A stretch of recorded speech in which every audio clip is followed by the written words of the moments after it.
ஆ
ரெண்டு உருளைக்கிழங்கு எடுத்துக்கலாம்.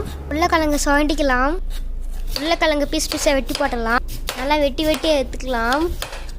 உருளைக்கிழங்கை வீசி போட்டுடலாம். கேஸை பற்றிக்கலாம். பானல் போட்டுடலாம். உருளைக்கிழங்கை தூக்கி விசாட்டிடலாம். எண்ணெயில் தான் வீசணும், நீங்கள் வெளியே போட்டு போவீங்க. முட்டையை உடச்சிடலாம். அந்த சிப்ஸை முட்டைக்குள்ளே போட்டுக்கலாம். திருப்பி எண்ணெயில் போட்டுடலாம். முட்டை சிப்ஸ் ரெடி ஆயிடுச்சு. வாங்க மக்களே, சாப்பிட்லாம். வாங்க குட்டீஸ். இந்த மாதிரி செஞ்சு சாப்பிட்டு இருந்தீங்கன்னா கமெண்ட்டில் சொல்லுங்கள். பிடிச்சிருந்தா லைக் பண்ணுங்கள், ஷேர் பண்ணுங்கள், சப்ஸ்கிரைப் பண்ணுங்கள். நான் ருசிச்சு சாப்பிட்டேனே, என்ன ருசி பாப்பா. வாங்க ஃப்ரெண்ட்ஸ், சுவைக்கலாம். இளநீ கொஞ்சம் சுட்டு எடுத்துக்கலாம். தக தகன்னு ஐ சுட்டுருச்சு. சுடுதே. இளநீ ஊற்றி எடுத்துக்கலாம். இந்த லெவல் ரொம்ப கஷ்டமாக இருக்குமோ? என்னடா கேம் போட்டேன் சும்மாதான்.